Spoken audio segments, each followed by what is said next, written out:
समस्त प्रतियोगी छात्र छात्राओं, मिशन इंस्टीट्यूट प्रयागराज में आप सबका स्वागत है। प्रिय छात्रों, पूर्व की कक्षा में हम लोग विशेषण के भेद पर चर्चा शुरू किए थे और इस प्रक्रिया में गुणवाचक विशेषण और संख्यावाचक विशेषण पर हम लोग चर्चा किए थे। आज हम लोग अपने चर्चा की शुरुआत परिमाण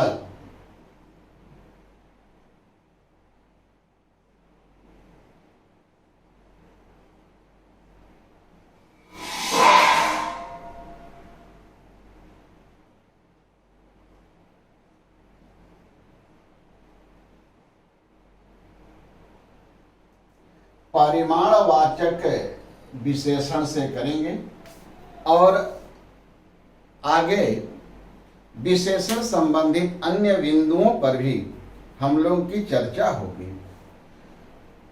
परिमाणवाचक विशेषण को परिभाषित करते हुए कहा गया है कि जो विशेषण किसी व्यक्ति, वस्तु, प्राणी की मात्रा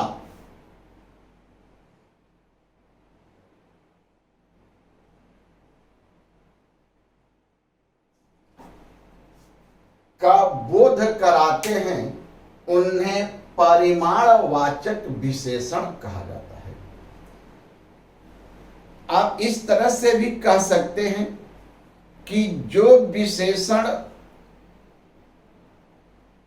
तौलने या मापने वाली इकाई का बोध करते हैं उन्हें परिमाणवाचक विशेषण कहते हैं। व्यक्ति, वस्तु, प्राणी के तौलने या मापने की इकाई का बोध कराने वाले शब्द को परिमाणवाचक विशेषण कहा जाता है। जैसे शेर,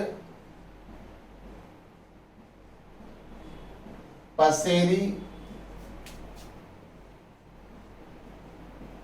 पौवा, किलो, ग्राम, मीटर, लीटर,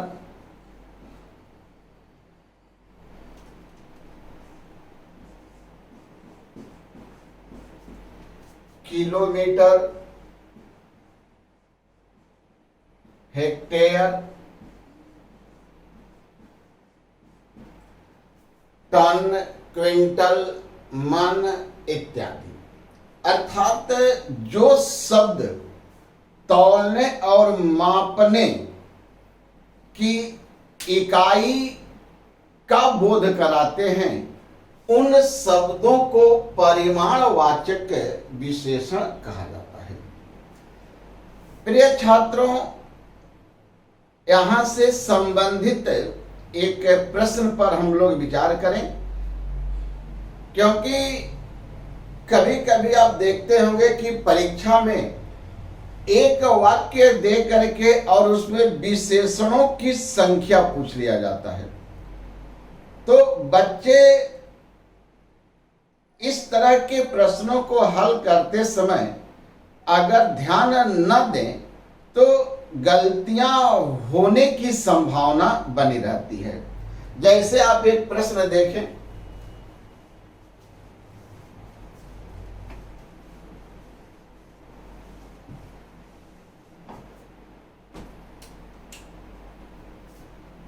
मान लीजिए कि आप प्रश्न पूछ रहा है कि राम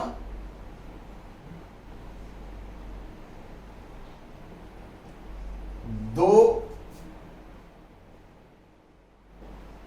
किलो सफेद चावल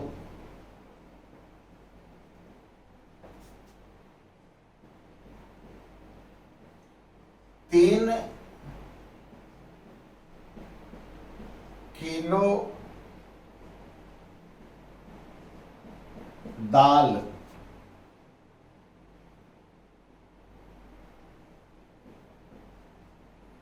2 किलो मछली, 7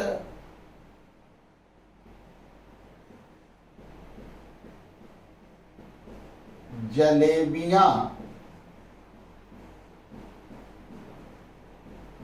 खरीदा।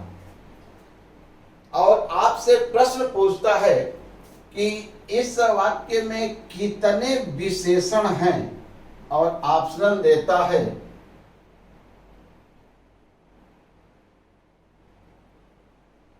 4, 5, 8, 7। तो बच्चे यहां पर ये 2 और किलो को अलग अलग गिन देते हैं, एक को संख्यावाचक और दूसरे को जो है वह परिमाणबोधक। लेकिन इस बात को ध्यान रखिए कि जब कभी भी परिमाणबोधक शब्द के साथ संख्या बोधक शब्द आता है तो वो अलग अलग नहीं गिना जाता है, उसको एक ही विशेषण गिना जाता है कि 2 किलो, 3 किलो, 5 किलो, 10 किलो, 5 मन, 10 टन। तो जब कभी भी परिमाण बोधक शब्द के साथ संख्या बोधक शब्द आता है तो वह 2 विशेषण ना होकर के एक ही विशेषण होता है। तो आप देखें कि 1, 2, 3, 4 और 5 परिमाण बोधक, गुण बोधक, परिमाण बोधक, परिमाण बोधक, संख्या बोधक। तो इस वाक्य में 1, 2, 3, 4 और 5 विशेषण का प्रयोग किया गया है। अब देखिए विशेष कितने हो जाएंगे, 1, 2, 3, 4। विशेष से 4 हैं, विशेषण 5 है, क्योंकि चावल के 2 विशेषण हैं, परिमाण बोधक भी है और गुण बोधक भी है। तो इस तरह से वाक्य में विशेषण गिनने संबंधित प्रश्न भी पूछे गए हैं। और यहां पर आप सदैव ध्यान रखें कि जब कभी भी परिमाण बोधक विशेषण के साथ संख्या बोधक शब्द आता है तो वो 2 विशेषण ना होकर के एक ही विशेषण माना जाता है। अगर इस बिंदु पर अगर दृष्टि रखें तो कभी गिनने वाले विशेषण विशेष से गलत नहीं हो सकते हैं। तो ये परिमाण बोधक विशेषण से संबंधित महत्वपूर्ण बिंदु था। इसके बाद विशेषण के चौथे भेद के रूप में हम लोग सार्वनामिक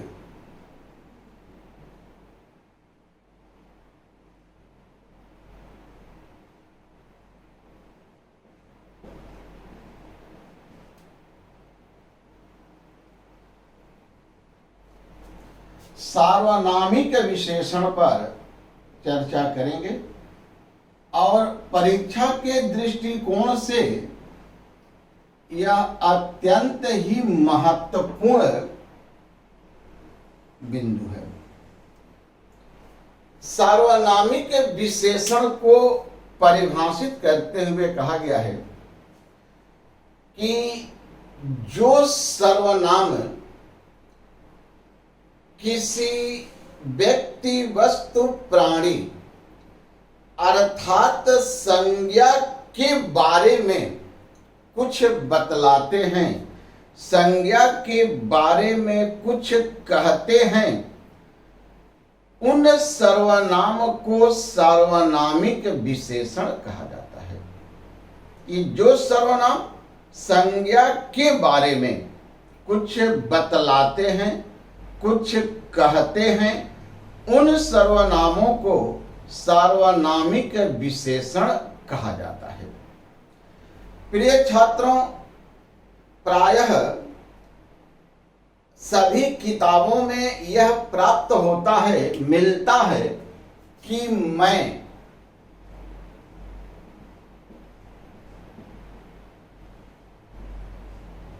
और तू को छोड़कर अन्य सभी सर्वनाम विशेषण के रूप में कार्य करते हैं। मैं और तुम को छोड़कर सभी सर्वनाम विशेषण के रूप में कार्य करते हैं। यह आपको हर पुस्तक में, हर किताब में मिल जाता है, हर किताबों में लिखा जाता है। प्रिय छात्रों, अधीनस्थ आयोग लखनऊ से लोअर की परीक्षा हुई थी और उसमें प्रश्न पूछा था कि यह पुस्तक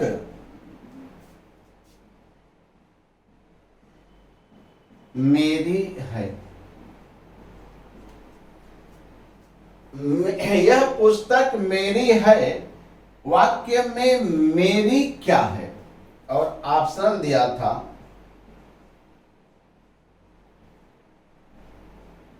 सर्वनाम,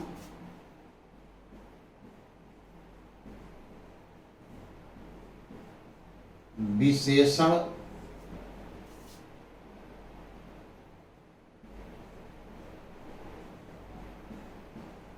क्रिया विशेषण,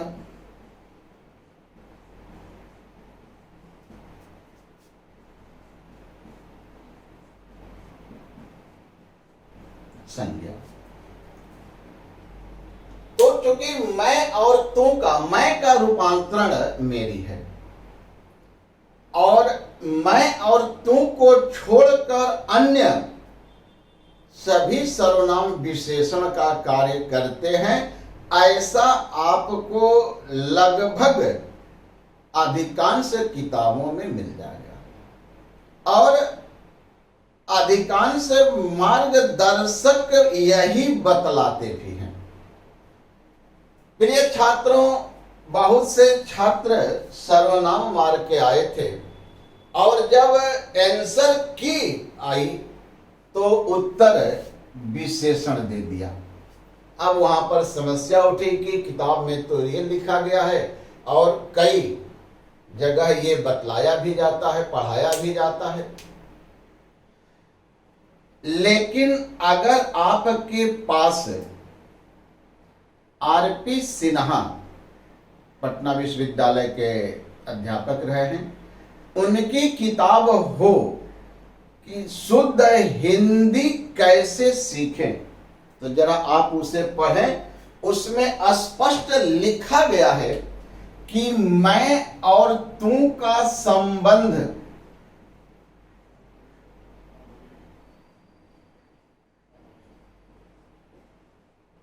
कारकीय रूप जो होता है वह विशेषण का कार्य करता है। मैं का संबंध कारकीय रूप होता है मेरा, मेरी, मेरे, और तुम का संबंध कारकीय रूप होता है तेरा,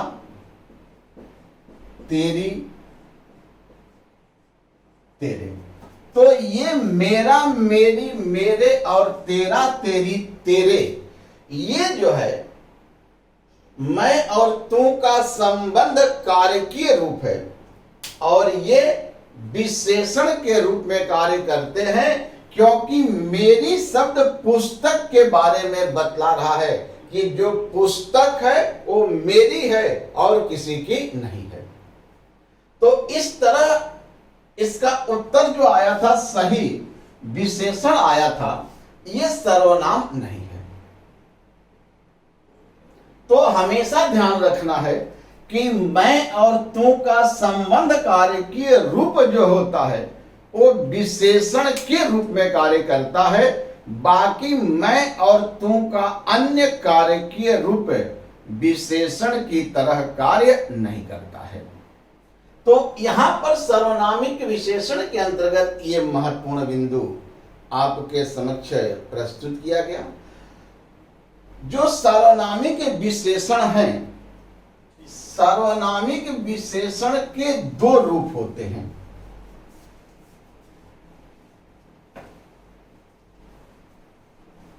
सार्वनामिक विशेषण के दो रूप होते हैं, एक मूल रूप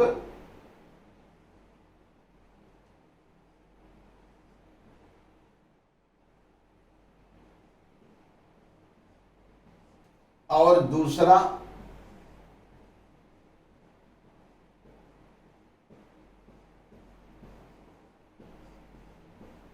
यौगिक रूप। सार्वनामिक विशेषण के दो रूप होते हैं, मूल रूप और यौगिक रूप। सार्वनामिक विशेषण का मूल रूप कौन है और सार्वनामिक विशेषण का यौगिक रूप कौन है, इस संबंध में हम लोग चर्चा करें। मूल रूप को परिभाषित किया गया, मूल रूप को बताया गया कि जब सर्वनाम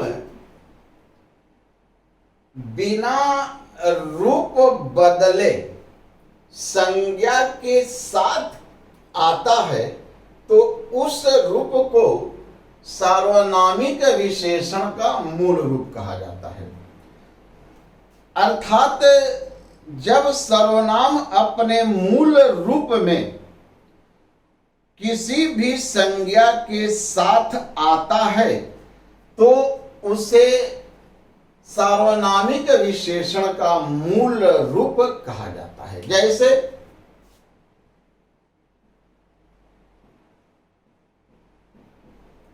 यह लड़का है, वह घोड़ा है। तो यह लड़का है, वह घोड़ा है, यह और वह, ये अपने मूल रूप में संज्ञा के साथ आ रहे हैं। तो जो सर्वनाम बिना रूप बदले संज्ञा के साथ आते हैं उन्हीं को सार्वनामिक विशेषण का मूल रूप कहा जाता है। यौगिक रूप को परिभाषित किया गया है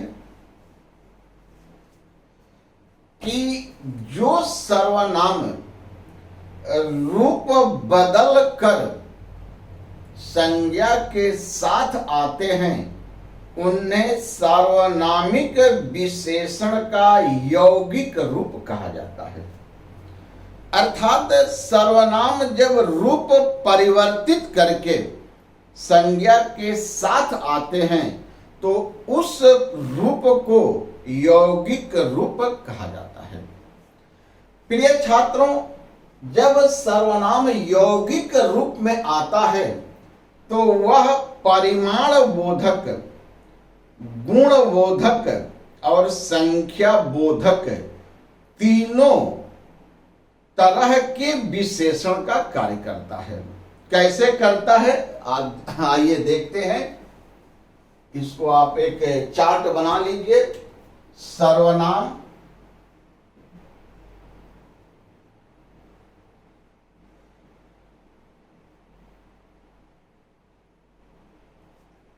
गुणवाचक रूप,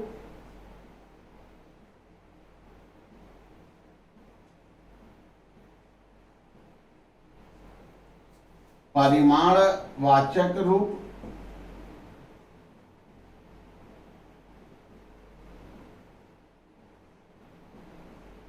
और संख्या बोधक रूप।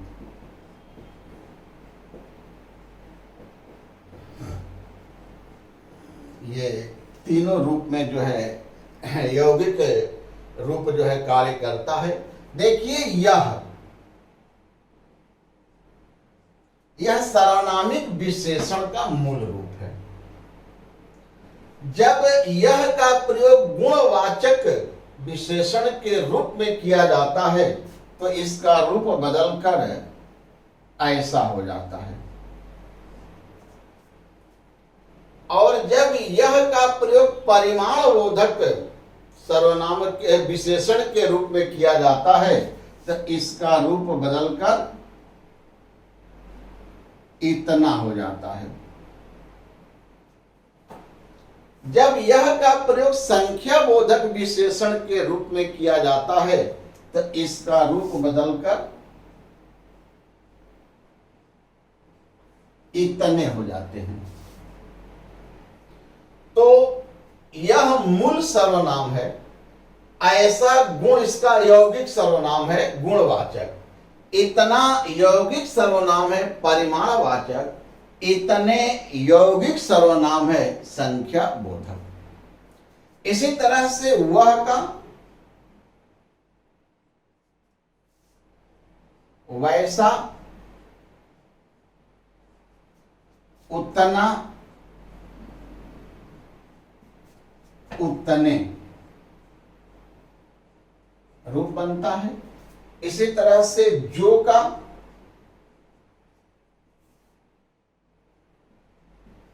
जैसा,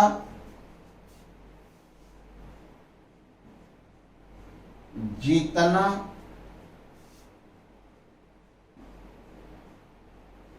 जितने रूप बनता है।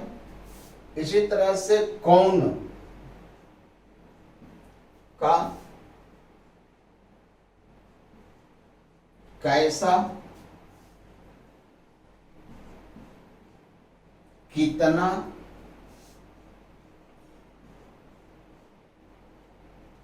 और कितने जो है रूप बनता है।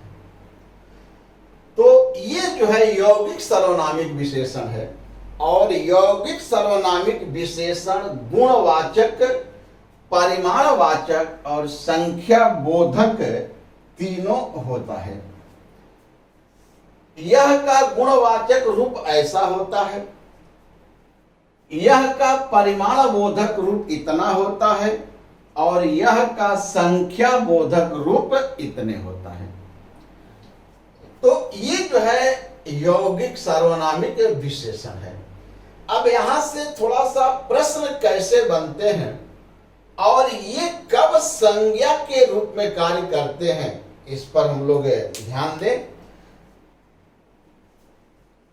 और प्रश्न बदलते कैसे हैं यह भी आप देखें।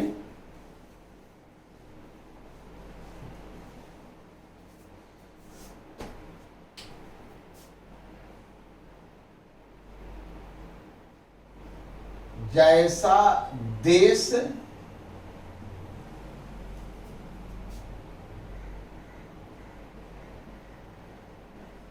वैसा भेष। इसी तरह से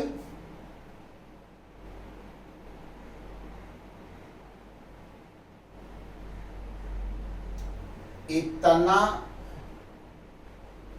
दूध गिर गया, इतने गाय खड़ी हैं। परिमाण बोधक विशेषण, सॉरी, गुणवाचक विशेषण, परिमाण बोधक विशेषण और संख्या बोधक विशेषण।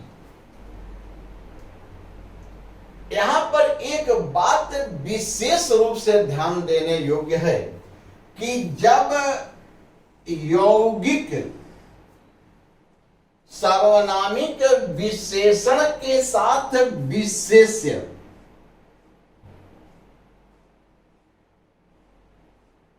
अर्थात संज्ञा नहीं होती है, तब ये विशेषण विशेषण का कार्य न करके संज्ञा का कार्य करते हैं। जब इनके साथ संज्ञा नहीं रहती है, विशेष्य नहीं रहता है, तो ये जो सार्वनामिक विशेषण है यौगिक रूप में, ये विशेषण का कार्य न करके संज्ञा का कार्य करते हैं। पिछले साल टेट में क्वेश्चन आया था जैसा करोगे वैसा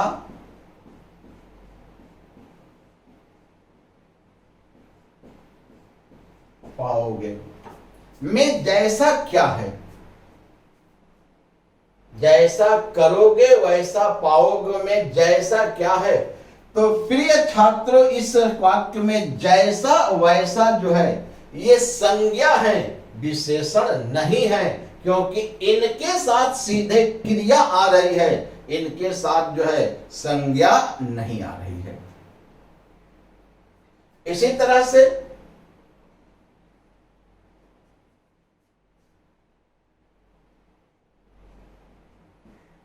जितना दौड़ोगे उतना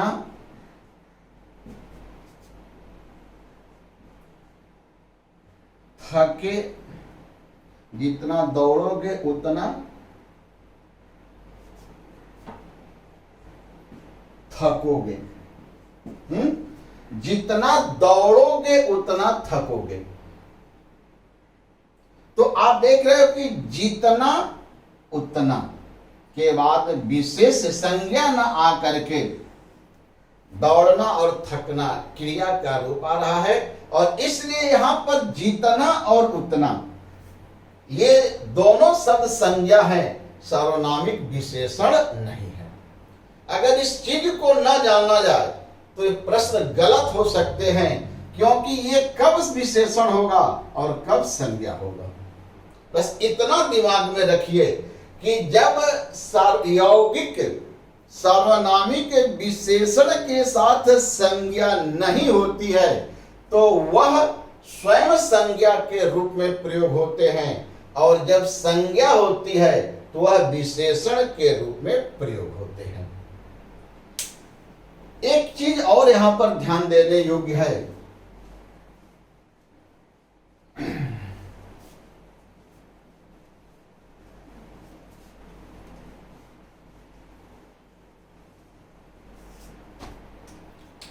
इतना उतना का जो स्त्रीलिंग रूप होता है,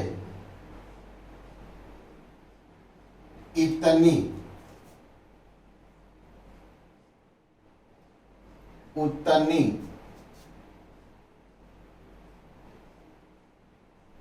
जितनी,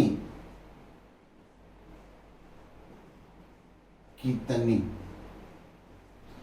ये जो रूप होता है, जब इन रूपों का प्रयोग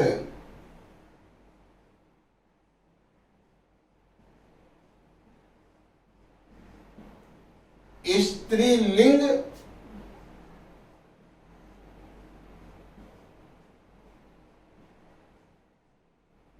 जातिवाचक संज्ञा के साथ होता है, तब ये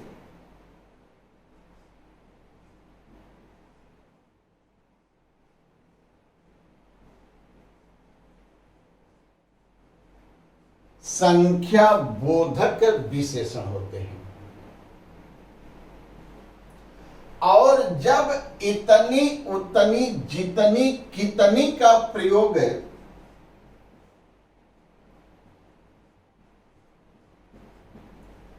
स्त्रीलिंग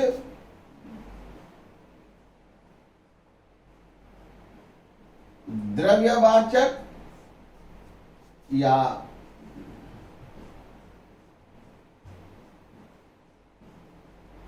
भाववाचक संज्ञा के साथ होता है, तब इतनी, उतनी, जितनी, कितनी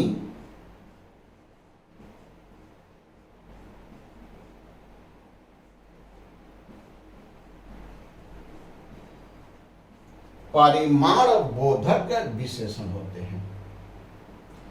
तो यहां पर ध्यान देना है, इतनी, उतनी, जितनी, कितनी, क्योंकि इतना परिमाण बोधक है, इतने संख्या बोधक है। यहां पर इतनी पर ध्यान देना है कि जब इतनी का प्रयोग जातिवाचक, स्त्रीलिंग जातिवाचक संज्ञा के साथ किया जाएगा, तब यह संख्या बोधक होगा। और जब इनका प्रयोग स्त्रीलिंग द्रव्यवाचक या भाववाचक संज्ञा के साथ किया जाएगा तो ये परिमाण बोधक होगा। जैसे एक एग्जाम्पल देखो, मान लो कि परीक्षा में प्रश्न उठा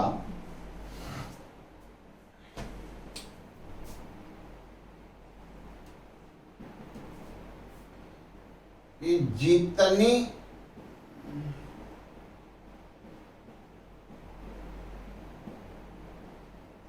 श्रद्धा होगी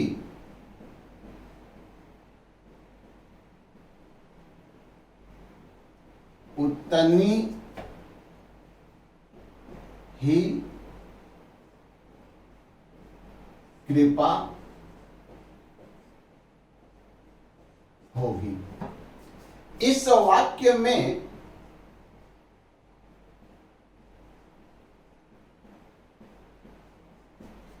जितनी है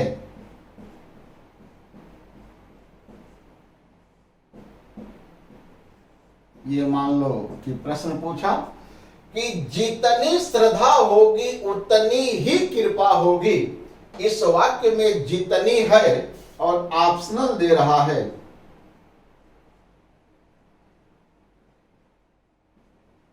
गुणवाचक विशेषण,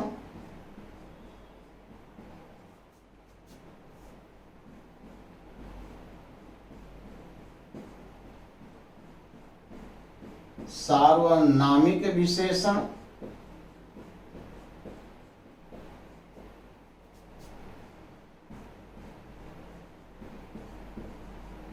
क्रिया विशेषण,